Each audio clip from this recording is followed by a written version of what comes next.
India کا ایک شخص حج پر پیدل گیا ہے، اس کا نام شہاب ہے. اس طرح آج کے زمانے میں پیدل حج پہ جانا کیسا ہے؟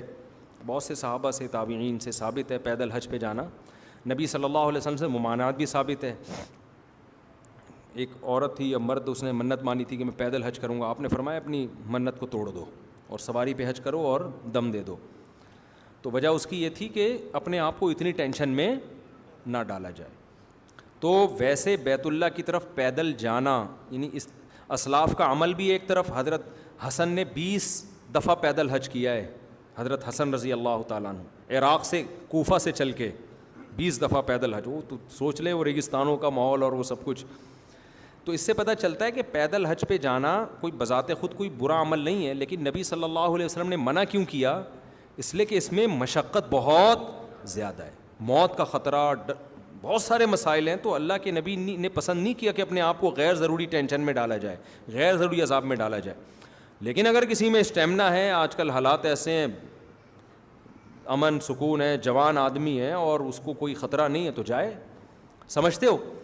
لیکن اس کو بھی ہم مشورہ دیں گے کوئی زیادہ مسئلے، زیادہ ٹینشن ہونا شروع ہو جائے، بیمار ہونا شروع ہو جاؤ، گھٹنے جواب دینا شروع کریں تو ولاگ بنانے کے چکر میں اپنی زندگی برباد نہ کرو. بیٹھ جاؤ، کریے نا، جس کنٹری میں بھی ہو ٹرین پکڑو یا جہاز پکڑو اور سعودی عرب پہنچ جاؤ. تو بعض دفعہ میں اس پہ الزام نہیں لگا رہا جو پیدل حج پہ نکلا ہے وہ شو کے لیے نکلا ہے. ہو سکتا ہے بیت اللہ کی عظمت میں وہ پیدل حج کے لیے نکلا ہو کہ یار میں اللہ کے گھر کی زیارت کروں گا، پیدل جاؤں گا. اس کا اپنے ایک جذبات تو ہوتے ہیں. تو میں کسی پہ الزام نہیں لگا رہا. لیکن اگر بہت مشقت ہو رہی ہے، مسائل کھڑے ہو رہے ہیں تو بھائی سیدھے طریقے سے ویسے ہی حج کرو جیسے ساری دنیا حج کرتی ہے. ایسا نہ ہو کہ کہیں شو بازی نہ ہو جائے نا اس میں. میں نے موٹر سائیکل قسطوں پر خریدی تھی جو کیش میں 75 اور قسطوں میں 85 کی تھی. 25 دن میں چوری ہو گئی. دکاندار کے پاس گیا، کم کروا کے 80,000 بقایا پیمنٹ کر دی. جائز نہیں ہے. اب 85,000 ہی دینے پڑیں گے آپ کو. یہ جو ہے نا، آپ نے ایک چیز 85 کی خریدی قسطوں پہ، اب یہ نہیں ہو سکتا کہ قسطیں لیٹ ہوئیں تو وہ 90 ہو جائے، اور یہ بھی نہیں ہو سکتا کہ جلدی پیمنٹ پہ ڈسکاؤنٹ ہو جائے. یہ دونوں سود ہوں گے. سمجھتے ہو؟ آپ اس کو 85 پکڑا دو، وہ پھر اپنی خوشی سے اگر 10 دے دے 15 دے دے وہ اس کی مرضی ہے. ایگریمنٹ اگر کر لیا نا کہ میں جلدی دے رہا ہوں تو اس پہ مجھے ڈسکاؤنٹ دو تو میں جلدی دے رہا ہوں، یہ جائز نہیں ہے.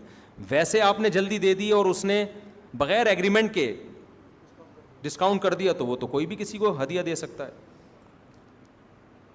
میں آپ کا بیان سن کے حرام ہے، واپس گیا دکاندار کو دیا، وہ رسید بنا کر مجھ سے پیسے پھر واپس کر دیے. یہ پیسے ہاں جائز ہیں. آپ نے واپس کر دیے، یعنی یہ پیسے لے چکے تھے واپس کر دیے، اس نے پھر اپنی خوشی سے واپس دے دیے ایگریمنٹ کے بغیر، تو اب جائز ہیں. اچھا بھائی، کراچی اجتماع جو ہر سال ہوتا ہے لوگ اس کا ثبوت مانگتے ہیں. اجتماع کا ثبوت نہیں ہوتا میرے بھائی. یہ اس کا میں کہوں اتوار کا جو عشاء کے بعد بیان ہوتا ہے اس کا حدیث سے کوئی ثبوت دکھاؤ. تو میں حدیث سے یہ دکھاؤں گا کہ نبی صلی اللہ علیہ وسلم واعظ کیا کرتے تھے، صحابہ کیا کرتے تھے.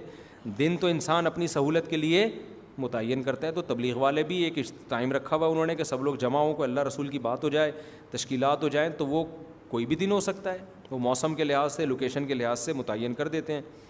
کیا حضور صلی اللہ علیہ وسلم گرم کھانا پسند فرماتے تھے؟ نہیں، حدیث میں آتا ہے آپ کھانا تیز گرم کھانا کو پسند نہیں کرتے تھے. اور ویسے بھی میڈیکلی جو تیز گرم کھانا ہے نا معدے کو نقصان دیتا ہے. وہ خواتین کا عبایا پہن کر آنکھوں پر میک اپ کرنا کیسا ہے؟ صحیح نہیں ہے بھائی. ہمارے حضرت فرمایا کرتے تھے کہ بھینس کو آپ نقاب اڑا دو اور اندھیرے میں بٹھا دو، لوگ مڑ مڑ کے سیٹیاں ماریں گے، اتنی خوبصورت لگیں گی بھینس کی آنکھیں. تو آنکھوں میں اللہ نے اٹریکشن رکھی ہے، خواتین کو چاہیے آنکھوں کا پردہ کرے. لیکن بہرحال اس میں ان سے 100 گنا بہتر ہے جو بالکل ہی پردہ نہیں کرتی ہیں. اس میں زیادہ سختی بھی ہم نہیں کرتے، اس لیے کہ بالکل ہی نہ زیادہ کے چکر میں تھوڑے سے بھی نہ جائیں کہیں. تو کم از کم فیس اگر کور کیا ہوا ہے، آنکھیں کھلی ہوئی ہیں، تو یہ بھی some thing is better than nothing. تو بہت بیٹر نہیں ہے تو بہت بیٹر ہے. بزرگوں کے مزار پر جانا جائز ہے؟ کسی کی بھی قبر پہ جانا جائز ہے، لیکن بزرگوں کے مزارات پر آج کل خرافات ہوتی ہیں. لہذا جن مزاروں پہ اس طرح کی خرافات ہو رہی ہوں تو وہاں جانا جائز نہیں ہے، کیونکہ بدعت کی تائید ہوتی ہے.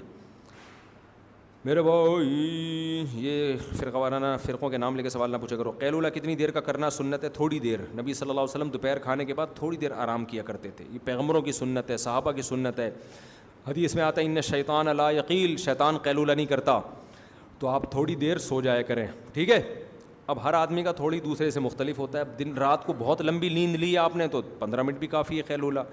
رات کو تھوڑا سوئیں تو آدھا گھنٹہ، 1 گھنٹہ، 2 گھنٹہ، وہ رات کے حساب سے ہے نا, ہر آدمی کی نیند دوسرے سے مختلف ہے, تو نیند پوری کریں, رات میں نہیں ہوتی تو دن میں کر لیں. ایک شخص کو دین کی بات کا علم بھی نہ ہو اور عمل بھی نہیں کرتا, اور ایک شخص کو دین کا علم ہو لیکن عمل نہ کرنا دونوں برابر ہوگا. پورا بیان کرنا اس پہ, پورا ٹاپک ہے یہ, بیان ہوگا اس پہ. جب علماء سے کوئی بات پوچھیں اور وہ کہیں میرے علم میں نہیں یا میری نظر سے نہیں گزری, تو کیا دوسرے عالم سے وہ بات پوچھنی؟ جی ہاں, دوسرے سے پوچھیں. کچھ نعتیں ایسی ہیں جن کے الفاظ شرکیہ لگ رہے ہوتے ہیں, شرکیہ نعتیں نہ سنا کریں. بعض دفعہ آدمی وہمی بھی ہوتا ہے, نعت شرکیہ ہوتی نہیں, اس کو ہر جگہ شرک نظر آ رہا ہوتا ہے, تو ایسا وہمی بھی نہ بنے, سمجھتے ہو؟ تو علماء سے پوچھ لیا کریں.